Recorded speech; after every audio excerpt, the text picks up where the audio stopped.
여러분, 충격적인 소식입니다. 서울이 우리보다 더 선진국이라고? 이건 말이 안 된다. 체코 프라하의 120년 전통 명문 여학교에서 일어난 전례 없는 사건. 한국 수학여행을 다녀온 학생들이 돌아와서 한 말 한마디가 체코 교육계 전체를 뒤흔들어 놓았습니다. 처음에는 위험한 분단 국가라며 강력히 반대했던 학부모들과 교사들. 하지만 일주일 후 돌아온 학생들의 입에서 나온 건 상상도 못했던 이야기들이었습니다. 인천공항에 도착한 순간부터 우리가 알던 한국은 완전한 착각이었습니다. 5분 만에 분실 여권을 찾아주는 시스템, QR코드 하나로 모든 교통수단을 이용하는 미래 같은 일상. 그리고 새벽 2시에도 완벽하게 안전한 거리, 모든 것이 충격이었어요. 17세 체코 소녀 카테리나의 증언입니다. 더 놀라운 건 이 학생들이 돌아와서 한 일입니다. 학교 전체 시스템을 한국화하자는 건의문을 제출한 것입니다. 과연 이 작은 명문 여고에서 무슨 일이 일어났길래 체코 사회 전체가 한국에 주목하게 되었을까요? 지금부터 그 놀라운 사연을 바로 들어보겠습니다. 시작에 앞서 좋아요와 구독 눌러주시면 한국의 더 많은 이야기를 소개하는 데에 큰 힘이 됩니다. 안녕하세요. 저는 카테리나입니다. 체코 프라하에 있는 성 아그네스 여학교 3학년 학생입니다. 지금부터 말씀드릴 이야기는 제가 직접 겪은 일입니다. 처음에는 강력하게 반대했던 한국 수학여행에서 겪은 놀라운 경험을 여러분께 들려드리려고 합니다. 우리 학교는 1903년에 설립된 전통 있는 명문 여학교입니다. 매년 봄이 되면 전교생이 가장 기대하는 행사가 바로 수학여행이었습니다. 지금까지는 항상 파리나 런던, 로마 같은 유럽의 주요 도시들만 다녀왔습니다.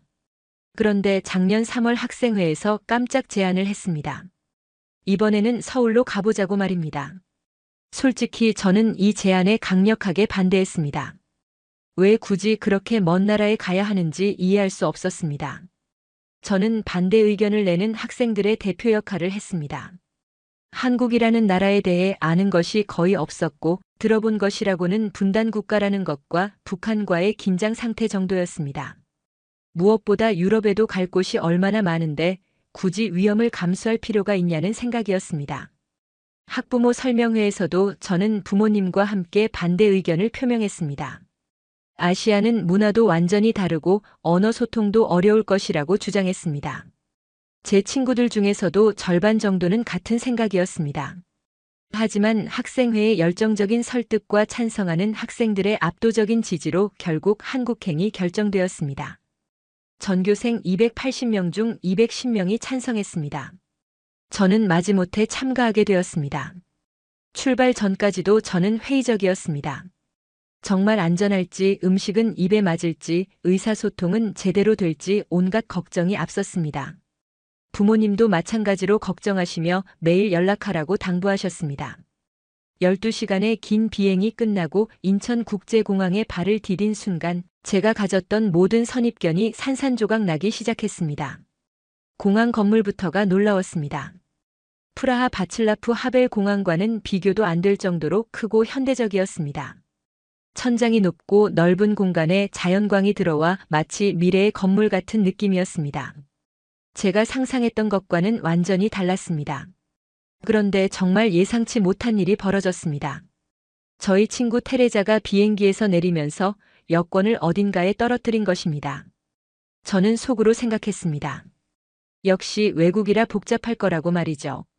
테레자는 얼굴이 하얗게 질렸고 담임 선생님은 한숨을 내쉬며 몇 시간은 걸릴 거라고 걱정하셨습니다.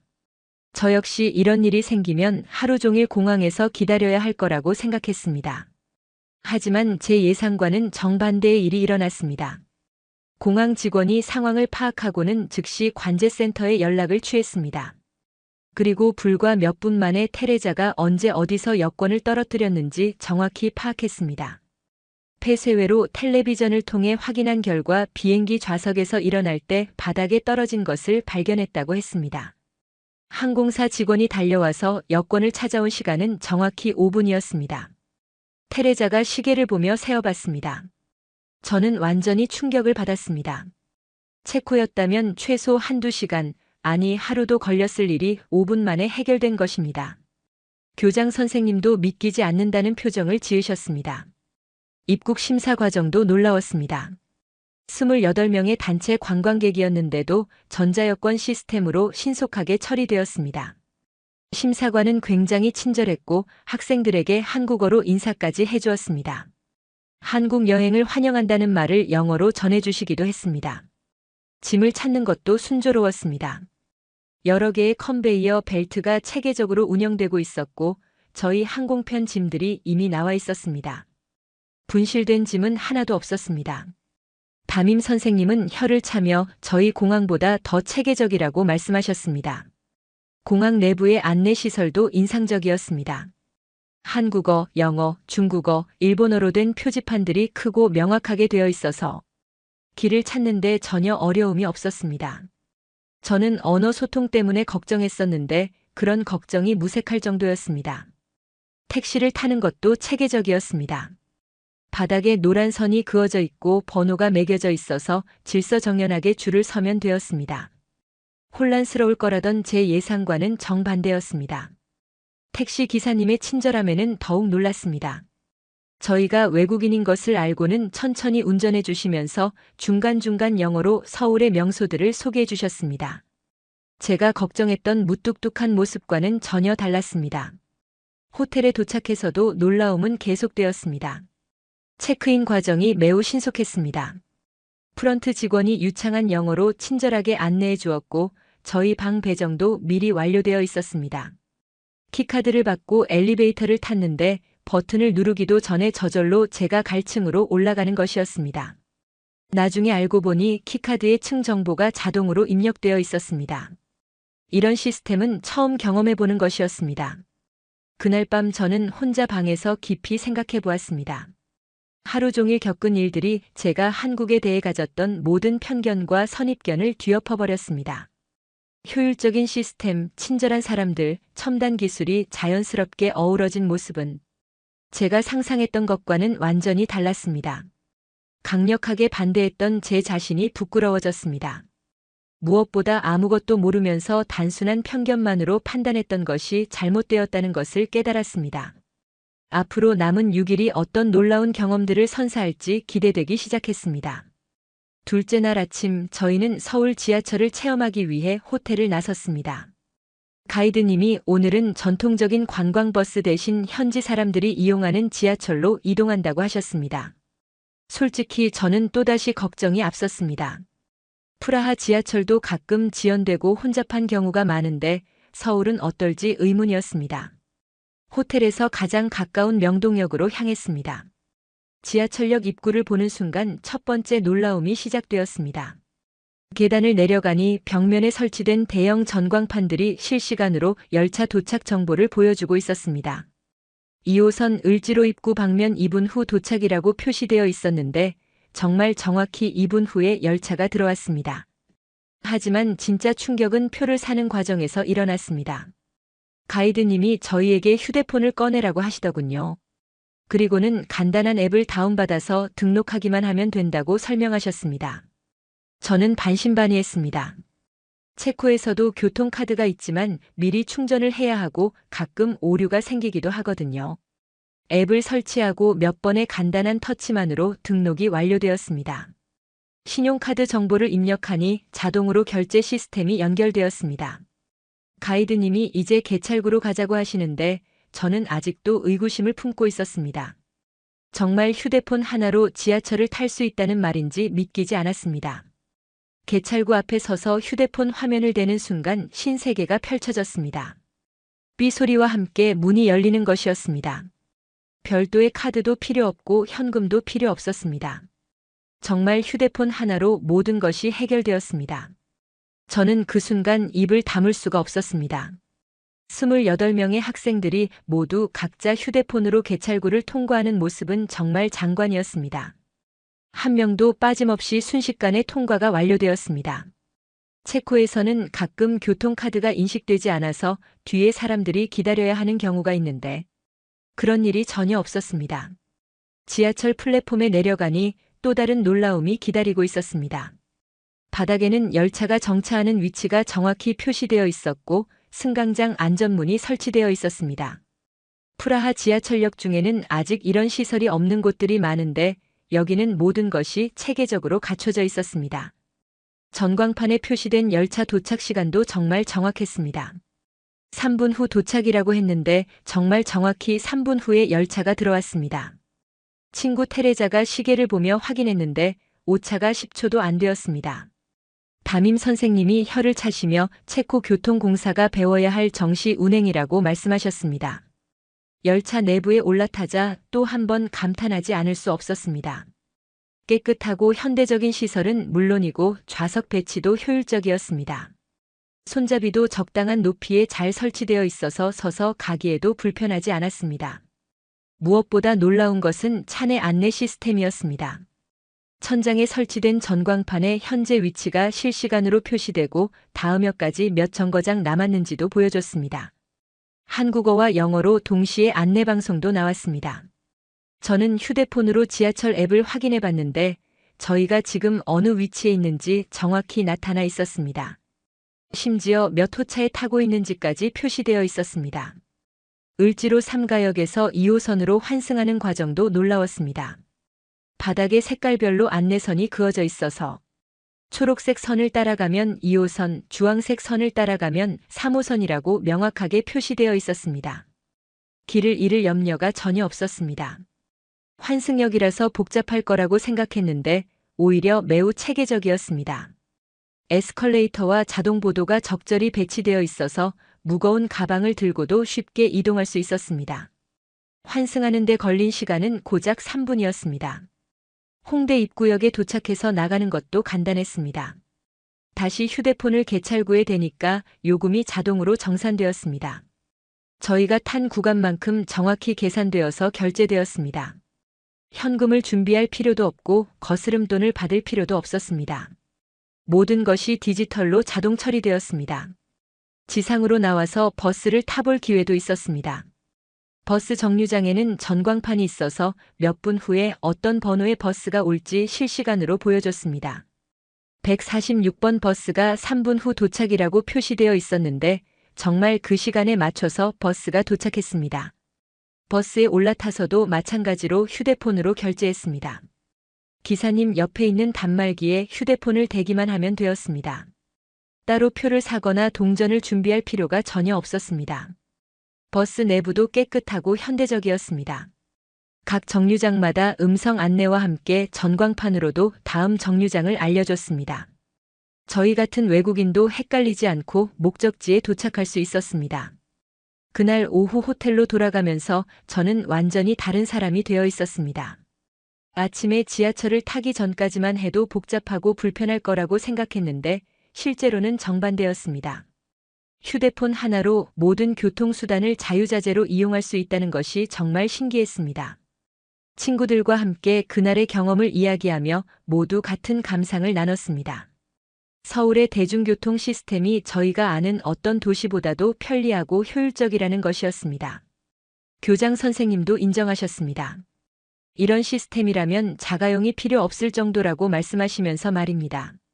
그날 밤 저는 침대에 누워 생각해 봤습니다. 하루 종일 대중교통을 이용하면서 단 한 번도 불편함을 느끼지 않았습니다. 오히려 프라하에서 차를 타고 다닐 때보다 더 편리하고 빨랐습니다. 기술이 사람들의 일상을 이렇게 편리하게 만들 수 있다는 것이 놀라웠습니다. 셋째 날은 경복궁을 관람하기로 예정되어 있었습니다. 아침부터 무더운 날씨였는데 기온이 35도까지 올라갔습니다. 저희 체코 학생들에게는 견디기 힘든 더위였지만 한국의 전통 궁궐을 보고 싶어서 예정대로 관람을 진행했습니다. 경복궁에 도착하니 입구부터 웅장한 모습에 감탄하지 않을 수 없었습니다. 높은 담장과 화려한 문양이 새겨진 대문은 정말 아름다웠습니다. 가이드님이 조선시대 역사를 설명해 주시는 동안 저희는 모두 열심히 들었습니다. 근정전을 구경하고 있을 때였습니다. 갑자기 저희 반 친구 마르케타가 비틀거리더니 그대로 쓰러진 것입니다. 얼굴이 새하얗게 질리고 의식을 잃었습니다. 더위를 먹은 것 같았습니다. 저희는 모두 당황했습니다. 담임 선생님이 즉시 휴대폰으로 119에 신고하셨습니다. 한국어를 못하시니까 영어로 말씀하셨는데 신고 접수하시는 분이 유창한 영어로 대응해 주시더군요. 위치를 정확히 파악하고 환자의 상태를 자세히 물어보셨습니다. 저는 그때까지도 외국에서 응급 상황이 생기면 복잡하고 시간이 오래 걸릴 거라고 생각하고 있었습니다. 체코에서도 구급차가 오는데 보통 15분에서 20분 정도는 걸리거든요. 더군다나 외국인이고 언어 소통도 어려운 상황이니 더욱 복잡할 거라고 예상했습니다. 하지만 놀라운 일이 일어났습니다. 신고한 지 불과 4분 만에 구급차 사이렌 소리가 들렸습니다. 경복궁 정문 쪽에서 구급차가 빠르게 접근해 오고 있었습니다. 저는 시계를 보며 시간을 확인했는데 정말 4분이 채 안 되어서 도착한 것이었습니다. 응급구조사분들이 들것을 들고 뛰어오셨습니다. 이렇게 빠른 대응을 본 적이 없었습니다. 더군다나 궁궐 안쪽 깊숙한 곳까지 정확한 위치를 파악하고 찾아오신 것이 정말 놀라웠습니다. 응급구조사분들의 전문성은 더욱 인상적이었습니다. 마르케타의 상태를 신속하게 점검하시고 혈압과 맥박을 재며 의식 회복을 위한 응급처치를 해주셨습니다. 동시에 태블릿으로 환자 정보를 병원에 실시간으로 전송하고 계셨습니다. 한 분은 영어로 저희에게 상황을 설명해 주셨습니다. 단순한 열사병으로 보이니까 크게 걱정하지 말라고 안심시켜 주셨습니다. 그리고 지금 병원에 미리 연락해서 응급실에서 대기하고 있을 거라고 말씀해 주셨습니다. 구급차에 마르케타를 옮기는 과정도 매우 전문적이었습니다. 목과 척추를 보호하기 위한 장치들을 사용하시고 안전하게 들것에 고정하셨습니다. 저와 교장 선생님이 함께 구급차에 탔습니다. 구급차 안에서의 이송 과정은 정말 인상 깊었습니다. 이동하는 동안에도 응급구조사분이 지속적으로 마르케타의 상태를 모니터링했습니다. 혈압, 맥박, 체온을 계속 체크하시면서 병원과 무전으로 연락하셨습니다. 도착 전에 미리 준비할 사항들을 상세히 전달하고 계셨습니다. 저는 구급차 안에서 한국의 응급의료 시스템이 정말 체계적이라는 것을 깨달았습니다. 현장에서의 응급처치부터 병원으로의 이송, 그리고 병원과의 실시간 정보 공유까지 모든 것이 유기적으로 연결되어 있었습니다. 병원에 도착하니 정말 놀라웠습니다. 이미 의료진이 응급실 입구에서 대기하고 있었습니다. 구급차에서 전송된 정보를 바탕으로 필요한 준비를 모두 마친 상태였습니다. 마르케타는 곧바로 응급실로 이송되었고 즉시 정밀 검사를 받았습니다. 의사 선생님도 영어가 유창하셨습니다. 검사 결과를 자세히 설명해 주시면서 단순한 열사병이라고 진단해 주셨습니다. 수액 치료를 받으면 금방 회복될 거라고 안심시켜 주셨습니다. 그리고 앞으로 더위에 주의하라는 당부도 해 주셨습니다. 간호사분들도 굉장히 친절하고 전문적이었습니다. 외국인 환자라고 해서 소홀히 대하지 않으시고 오히려 더 세심하게 챙겨주시는 것 같았습니다. 마르케타가 의식을 회복했을 때도 따뜻하게 격려해 주셨습니다. 1시간 정도 지나니 마르케타가 의식을 완전히 회복했습니다. 수액 치료 덕분에 얼굴도 많이 좋아졌습니다. 의사 선생님이 오늘 하루는 충분히 쉬고 수분 섭취를 많이 하라고 당부해 주셨습니다. 의료비도 놀라웠습니다. 외국인 응급 환자임에도 불구하고 과도한 비용을 요구하지 않았습니다. 여행자 보험으로 대부분 처리될 수 있는 합리적인 수준이었습니다. 병원 직원분이 보험 처리 방법까지 친절히 안내해 주셨습니다. 병원에서 나오면서 교장 선생님이 말씀하셨습니다. 이런 응급 상황에서의 대응 시스템은 정말 인상적이라고 하시면서요. 신고부터 구급차 도착, 병원 이송, 치료까지 모든 과정이 체계적이고 신속했다고 평가하셨습니다. 호텔로 돌아가는 택시 안에서 저희는 오늘 일을 되짚어봤습니다.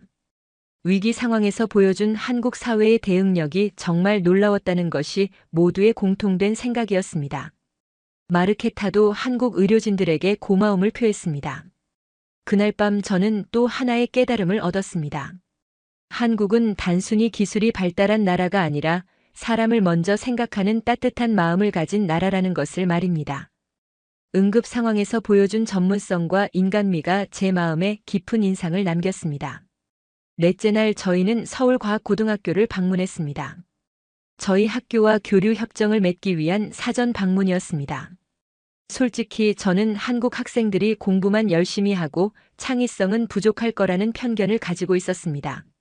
아시아 학생들은 암기 위주로만 공부한다는 말을 들어본 적이 있었거든요. 학교에 도착하자마자 그런 편견이 완전히 잘못되었다는 것을 깨달았습니다. 건물부터가 현대적이고 창의적으로 설계되어 있었습니다. 유리로 된 벽면과 개방적인 구조가 인상적이었습니다. 복도 곳곳에는 학생들의 창작품과 연구 결과물들이 전시되어 있었습니다. 첫 번째로 방문한 곳은 물리학 실험실이었습니다. 학생들이 직접 로봇을 제작하고 있었는데 그 수준이 정말 놀라웠습니다. 고등학생들이 만드는 로봇이라고 하기에는 너무 정교하고 복잡했습니다. 체코의 대학교에서나 볼 수 있을 법한 수준이었습니다. 화학 실험실에서는 신소재 연구가 진행되고 있었습니다. 학생들이 직접 새로운 소재의 성질을 실험하고 데이터를 분석하고 있었습니다. 단순히 교과서의 내용을 따라하는 것이 아니라 스스로 가설을 세우고 검증하는 진짜 연구를 하고 있었습니다. 가장 놀라운 곳은 컴퓨터실이었습니다. 학생들이 인공지능 프로그램을 개발하고 있었습니다. 고등학생들이 말입니다. 기계학습과 딥러닝 같은 고급 기술들을 실제로 활용해서 문제를 해결하는 프로젝트를 진행하고 있었습니다. 그런데 정말 감동적인 장면을 목격하게 되었습니다.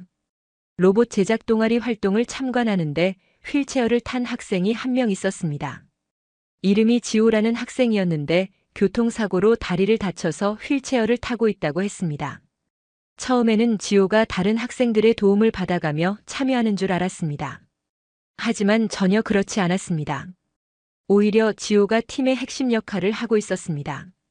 로봇 설계에 대한 아이디어를 제시하고 다른 학생들과 활발히 토론하며 프로젝트를 이끌어가고 있었습니다.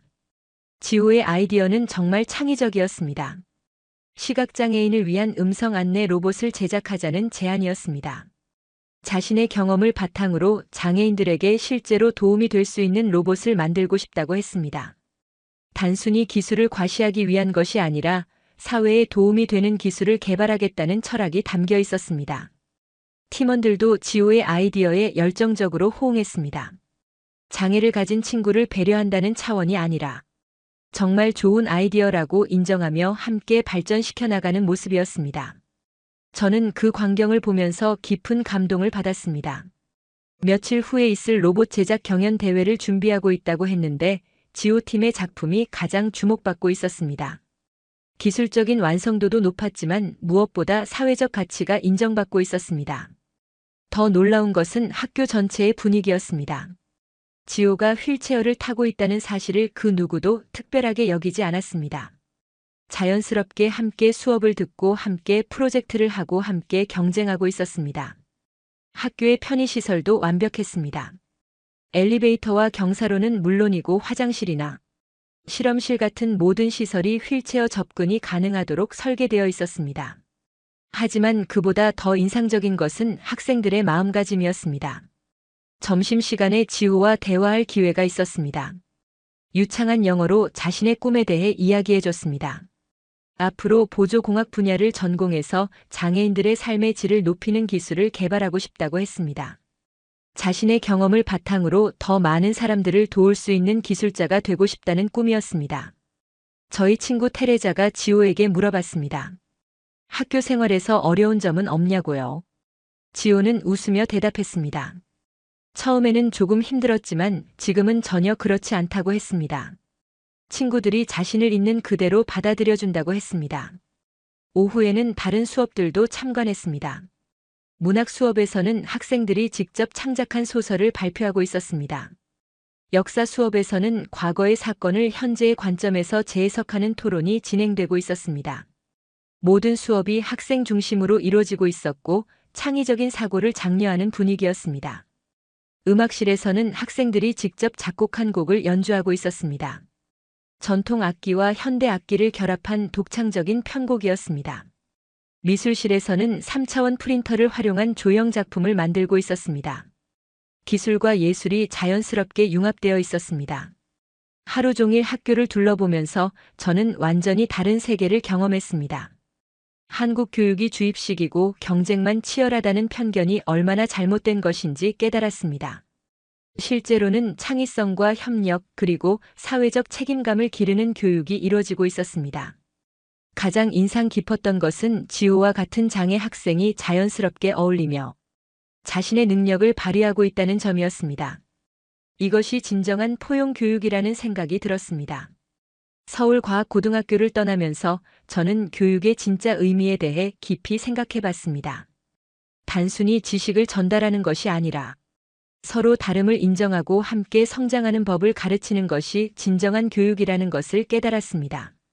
다섯째 날 밤 저희는 늦은 시간까지 호텔에서 여행 경험을 정리하고 있었습니다. 새벽 2시쯤 되니까 배가 고파지기 시작했습니다. 친구들과 편의점에 가서 간식을 사오자고 제안했는데 담임 선생님과 교장 선생님은 처음에 걱정스러워 하셨습니다. 새벽 시간에 외국인 여학생들이 밖으로 나가는 것이 안전할지 의문이라고 하셨습니다. 저 역시 같은 걱정을 했습니다.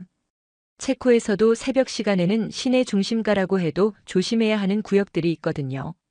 특히 외국인 관광객들은 더욱 주의해야 한다고 배웠습니다. 하지만 가이드님이 괜찮다고 안심시켜 주셨습니다. 서울은 세계에서 가장 안전한 도시 중 하나라고 설명해 주셨습니다. 저는 반신반의했지만 친구들의 호기심과 배고픔을 이길 수 없어서 함께 나가기로 했습니다. 호텔 로비를 나서는 순간부터 놀라웠습니다. 새벽 2시인데도 거리가 환하게 밝혀져 있었습니다. 가로등이 충분히 많았고 상점들의 간판도 밝게 켜져 있었습니다. 프라하의 새벽 거리와는 완전히 다른 모습이었습니다. 무엇보다 생각보다 많은 사람들이 거리를 걸어 다니고 있었습니다. 퇴근하는 직장인들도 있었고 친구들과 함께 다니는 젊은이들도 있었습니다. 모두 자연스럽고 편안한 모습이었습니다. 위험한 분위기는 전혀 느껴지지 않았습니다.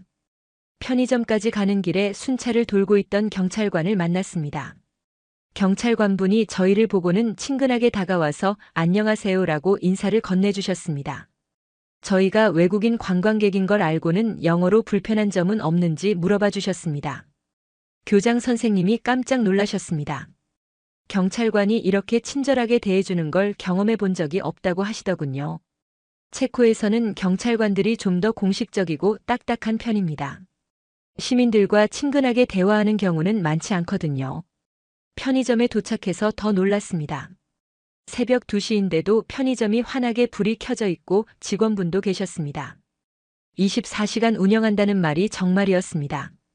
체코에서는 새벽 시간에 열려있는 상점을 찾기가 쉽지 않은데 여기서는 당연한 일인 것 같았습니다. 편의점 직원분도 굉장히 친절하셨습니다. 저희가 외국인인 걸 알고는 천천히 말씀해 주시고 맛있는 과자 추천까지 해주셨습니다. 라면도 끓여서 드시겠냐고 물어봐 주셨는데 편의점에서 뜨거운 음식까지 해결할 수 있다는 것이 신기했습니다. 계산할 때도 놀라웠습니다. 휴대폰으로 결제하는 고객들이 대부분이었고 저희도 카드로 간편하게 결제할 수 있었습니다. 영수증도 이메일로 받을 수 있다고 안내해 주셨습니다. 모든 과정이 디지털화되어 있었습니다. 편의점을 나와서 호텔로 돌아가는 길에 더욱 놀라운 광경을 목격했습니다. 지나가던 시민 한 분이 저희에게 다가와서 안녕하세요라고 인사를 건네는 것이었습니다. 한국 여행은 어떠냐고 영어로 물어봐 주시기도 했습니다.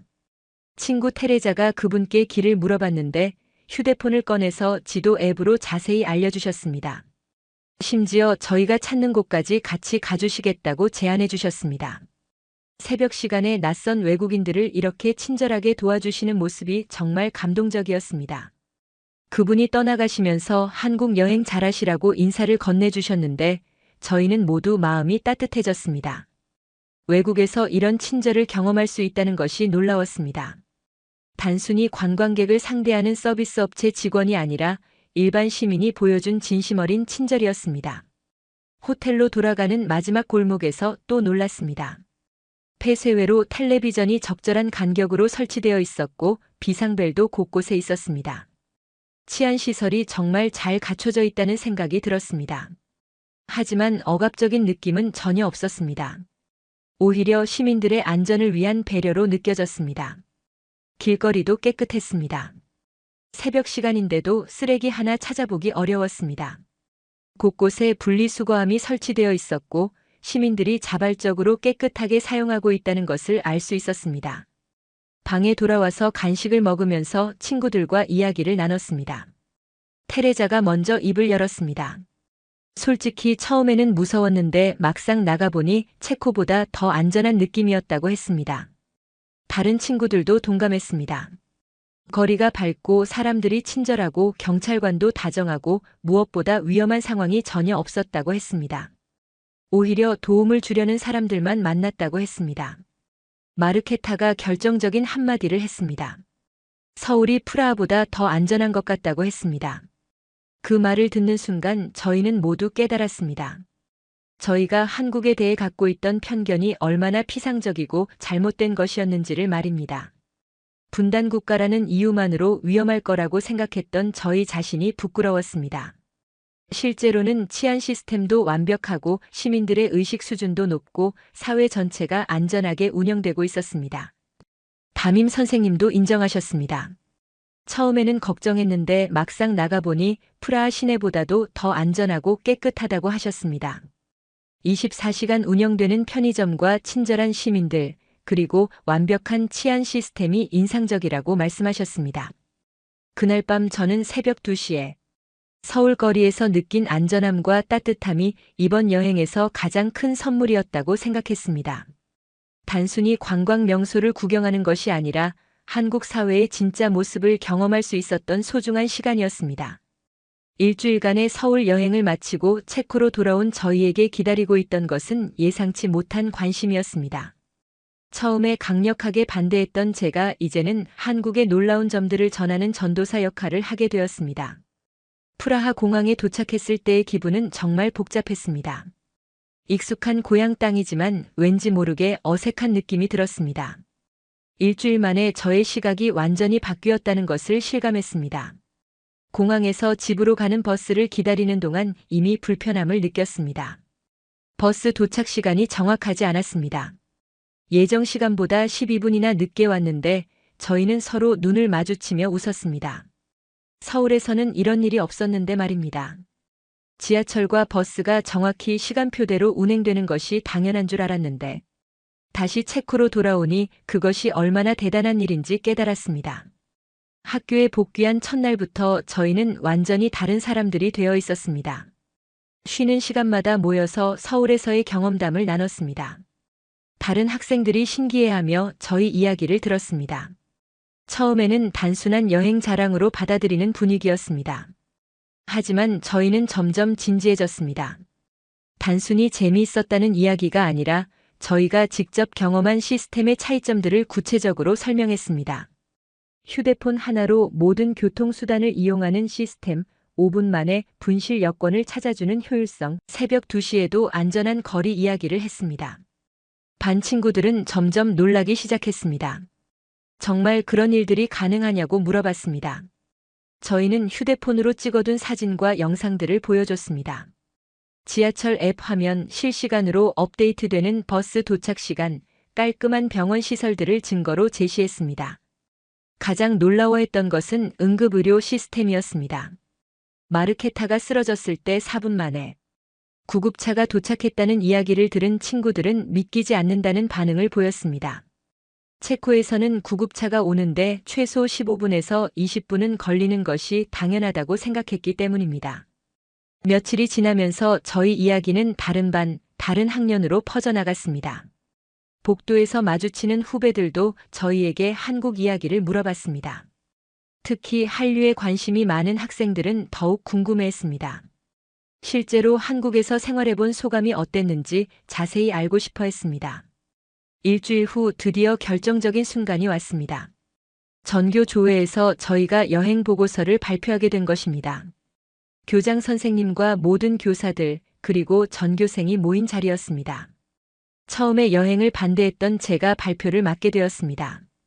저는 솔직하게 시작했습니다. 처음에는 한국 여행을 강력하게 반대했다고 고백했습니다. 위험하고 불편할 거라고 생각했다고 말했습니다. 하지만 실제로 경험한 한국은 상상과 완전히 달랐다고 강조했습니다.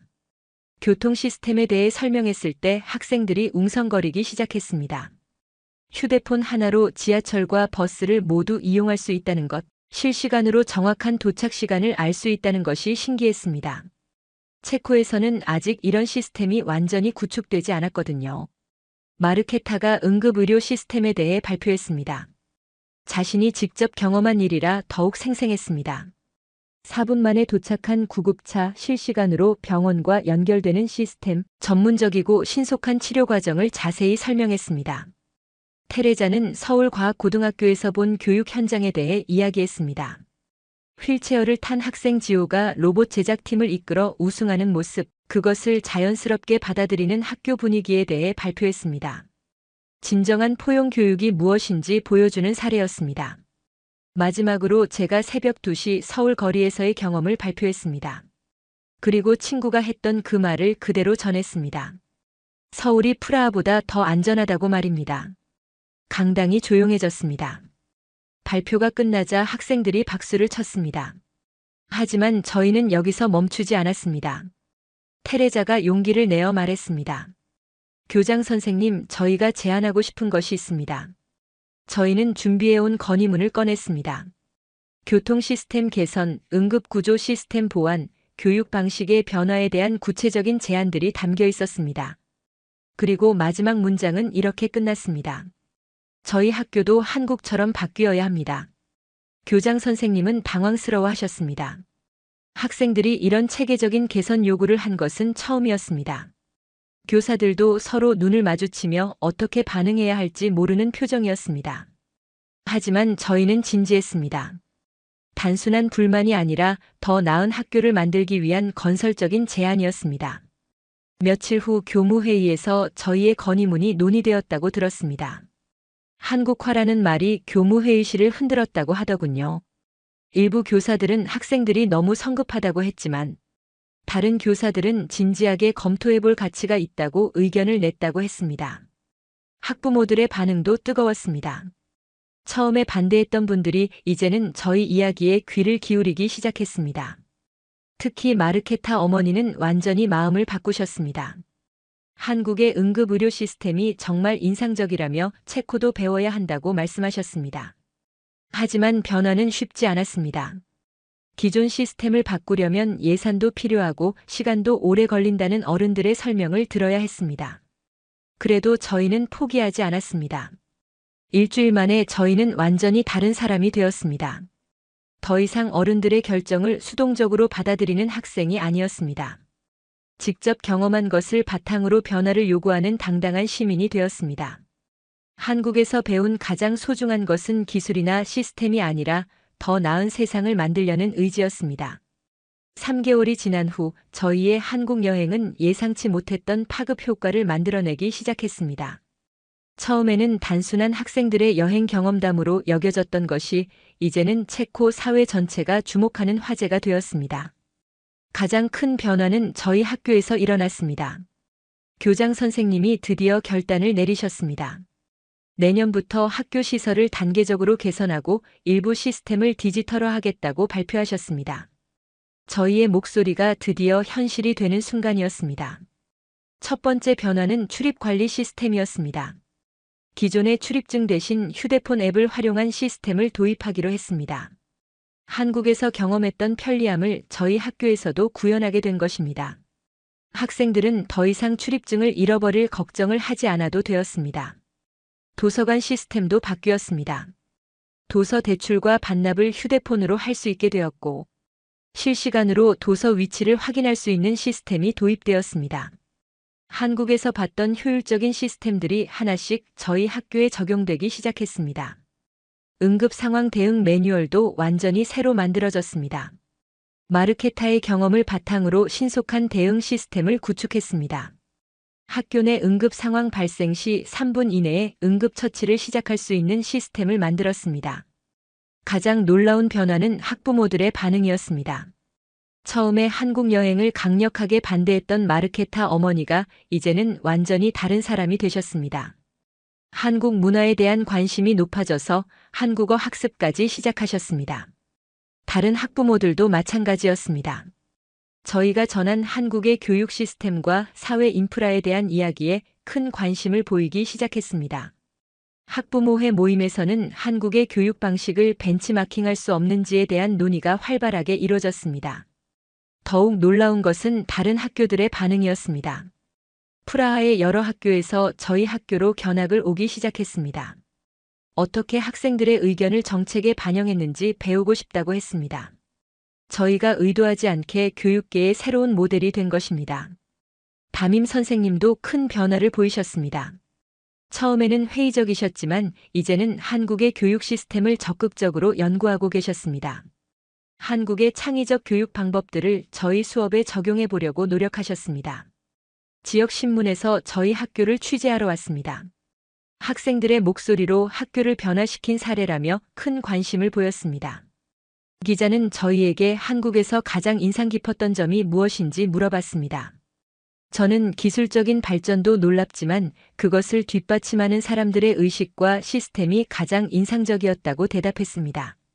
한국 여행의 영향은 개인적인 차원에서도 컸습니다. 테레자는 국제관계학에 관심을 갖게 되었습니다. 한국과 같은 아시아 국가들의 발전상에 깊이 매료되어서 대학에서 아시아학을 전공하고 싶다고 했습니다. 마르케타는 의료진을 꿈꾸게 되었습니다. 한국에서 경험한 신속하고 전문적인 응급의료 서비스에 감명받아서 응급의학과에 진학하고 싶다고 했습니다. 부모님도 딸의 꿈을 적극 지지해주고 계셨습니다. 저는 도시계획 분야에 관심을 갖게 되었습니다. 서울의 체계적인 도시 인프라와 시민, 친화적인 시설들을 보면서 도시가 사람들의 삶에 미치는 영향에 대해 깊이 생각해보게 되었습니다. 앞으로 더 살기 좋은 도시를 만드는 일에 기여하고 싶다는 꿈이 생겼습니다. 체코 내 다른 지역에서도 관심을 보이기 시작했습니다. 브루노와 오스트라바의 몇몇 학교에서 저희 경험을 공유해달라는 요청이 들어왔습니다. 저희는 기꺼이 다른 학교들을 방문해서 한국에서의 경험을 나눴습니다. 가장 의미 있었던 것은 서울과학고등학교에서 저희 학교로 교환학생 프로그램을 제안해온 것이었습니다. 내년에 지호를 비롯한 한국 학생들이 저희 학교로 올 예정이었습니다. 정말 기대되는 일이었습니다. 지호와 이메일로 연락을 주고받으며 서로의 학교 생활에 대해 이야기를 나눴습니다. 그는 체코의 역사와 문화에 큰 관심을 보였고 저희는 한국의 최신 기술 동향에 대해 더 배우고 싶어 했습니다. 이런 교류가야말로 진정한 국제교육의 모습이라고 생각했습니다. 6개월이 지난 지금 되돌아보면 정말 놀라운 변화였습니다. 단 일주일의 여행이 이렇게 큰 파급 효과를 만들어낼 줄은 꿈에도 몰랐습니다. 하지만 한 가지는 분명했습니다. 편견을 버리고 열린 마음으로 새로운 것을 받아들일 때 얼마나 큰 변화가 가능한지 깨달았다는 것입니다. 한국 여행을 다녀온 지 1년이 지났습니다. 그동안 일어난 변화들을 되돌아보면 정말 믿기지 않을 정도입니다. 처음에 강력하게 반대했던 제가 이제는 한국과 체코를 연결하는 다리 역할을 하고 있다니 말입니다. 가장 큰 변화는 저희 학교에서 일어났습니다. 교장 선생님이 약속하신 대로 학교 시설과 시스템이 대폭 개선되었습니다. 새로운 디지털 시스템 덕분에 학교 생활이 정말 편리해졌습니다. 출입 관리부터 도서관 이용, 급식 신청까지 모든 것을 휴대폰으로 할 수 있게 되었습니다. 응급의료 시스템도 완전히 새로워졌습니다. 학교 내에 자동제 세동기가 설치되었고 모든 교사들이 응급처치 교육을 받았습니다. 무엇보다 응급 상황 발생 시 병원과의 연락 체계가 체계적으로 구축되어서 신속한 대응이 가능해졌습니다. 교육 방식에도 큰 변화가 있었습니다. 한국에서 본 창의적이고 협력적인 교육 방법들이 저희 수업에도 도입되었습니다. 학생들이 직접 프로젝트를 기획하고 발표하는 시간이 늘어났습니다. 암기 위주의 교육에서 벗어나 사고력을 기르는 교육으로 바뀌고 있었습니다. 가장 감동적인 변화는 장애 학생에 대한 인식과 시설 개선이었습니다. 한국에서 만난 지호의 이야기에 영감을 받아 학교에서 포용 교육을 강화하기로 결정했습니다. 휠체어 접근이 가능한 시설들이 확충되었고 장애 학생들을 위한 보조 기술들도 도입되었습니다. 올해 봄 드디어 서울과학고등학교에서 지호가 포함된 교환학생 5명이 저희 학교에 왔습니다. 1년 전 한국에서 만났던 지호를 다시 만나는 순간 정말 감격스러웠습니다. 그는 여전히 밝고 긍정적인 모습이었고 체코 문화에 대한 호기심으로 가득 차 있었습니다. 지호와 다른 한국 학생들은 저희 학교에 큰 자극을 주었습니다.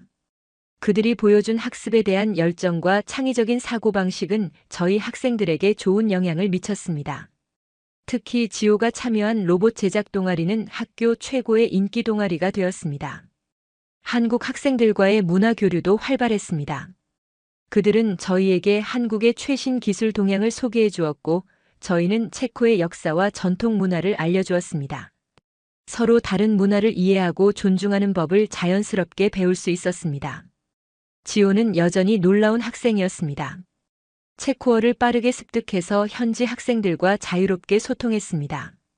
그리고 자신이 개발한 시각장애인용 음성 안내 로봇을 체코 환경에 맞게 개선하는 프로젝트를 진행했습니다. 이 프로젝트는 지역 언론에 큰 관심을 받았습니다. 제 개인적인 변화도 컸습니다. 한국어 공부를 시작해서 이제는 기본적인 의사소통이 가능해졌습니다. 대학 진학을 앞두고 도시계획학과를 지원하기로 결정했습니다. 한국에서 본 체계적인 도시 인프라에 감명받아 장래 도시계획 전문가가 되고 싶은 꿈이 생겼기 때문입니다. 친구들도 각자의 길을 찾아가고 있었습니다. 테레자는 한국대학교 교환학생 프로그램에 지원했습니다. 국제관계학을 공부하면서 한국을 비롯한 아시아 지역 전문가가 되고 싶다고 했습니다. 마르케타는 의대 진학을 목표로 열심히 공부하고 있었습니다. 학부모들의 변화도 놀라웠습니다. 처음에 반대했던 분들이 이제는 한국 문화에 큰 관심을 보이고 계셨습니다. 마르케타 어머니는 한국어 학습반까지 만들어서 다른 학부모들과 함께 한국어를 배우고 계셨습니다. 지역 사회의 변화도 감지되었습니다. 프라하 시내에 한국 식당들이 늘어나기 시작했고 한국 문화에 대한 관심이 높아졌습니다. 서점에는 한국 관련 서적들이 눈에 띄게 늘어났고 한국어 학원도 개설되었습니다. 다른 학교들의 한국 수학여행도 급증했습니다.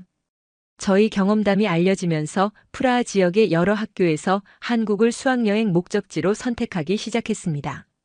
저희는 이런 학교들의 조언을 해주는 역할을 하게 되었습니다. 가장 뿌듯한 일은 체코 교육부에서 저희 학교의 변화 사례를 우수 사례로 선정한 것이었습니다. 학생들의 의견을 적극 수용해서 학교를 개선한 모범 사례라고 평가받았습니다. 전국의 다른 학교들이 벤치마킹하는 사례가 되었습니다. 올여름에는 저를 포함한 몇 명의 학생들이 다시 한국을 방문할 예정입니다. 이번에는 단순한 관광이 아니라 한국의 교육 시스템과 도시 인프라를 더 깊이 연구하는 목적입니다. 서울시청과 교육청에서도 저희 방문을 환영한다고 했습니다. 1년 전 강력하게 반대했던 제 모습을 생각하면 정말 많은 것이 변했습니다. 편견과 선입견에 사로잡혀 새로운 기회를 거부하려 했던 제가 부끄럽습니다. 하지만 그 경험이 있었기에 지금의 변화가 더욱 의미 있다고 생각합니다. 한국에서 배운 가장 소중한 것은 기술이나 시스템이 아니었습니다. 더 나은 세상을 만들기 위해 끊임없이 노력하는 사람들의 의지였습니다. 그리고 다름을 인정하고 포용하는 진정한 성숙함이었습니다. 지호가 저희에게 남긴 편지에는 이런 말이 적혀 있었습니다. 서로 다른 문화와 배경을 가진 사람들이 만나 서로에게서 배울 때 정말 아름다운 일이 일어난다고 말입니다. 그 말이 정말 맞다고 생각합니다. 이제 저는 확신합니다. 작은 용기 하나가 얼마나 큰 변화를 만들어낼 수 있는지를 말입니다. 편견을 버리고 열린 마음으로 새로운 것을 받아들일 때 개인도 변하고 학교도 변하고 사회도 변할 수 있다는 것을 배웠습니다. 1년 전 처음 한국행 비행기에 올랐을 때의 두려움과 걱정이 이제는 감사함으로 바뀌었습니다. 그 여행이 없었다면 지금의 저는 존재하지 않았을 것입니다. 한국에서 만난 사람들, 경험한 시스템들, 그리고 깨달은 가치들이 제 인생의 방향을 완전히 바꿔놓았습니다. 앞으로도 한국과 체코 사이의 교류가 더욱 활발해지길 바랍니다. 서로 다른 문화가 만나 더 아름다운 세상을 만들어가는 그날까지 저도 계속 노력하겠습니다. 처음에는 반대했지만 결국 인생을 바꾼 그 여행에 진심으로 감사드립니다. 오늘 사연은 여기까지입니다. 체코 명문 여고생이 한국 여행 후 학교 전체를 뒤바꾼 스토리 어떠셨나요? 사연의 주인공에게 응원의 댓글을 남겨주세요. 지금까지 감동정거장에서 사연 전해드렸습니다. 사연이 마음에 드셨다면 좋아요와 구독 부탁드립니다. 시청해주셔서 감사합니다.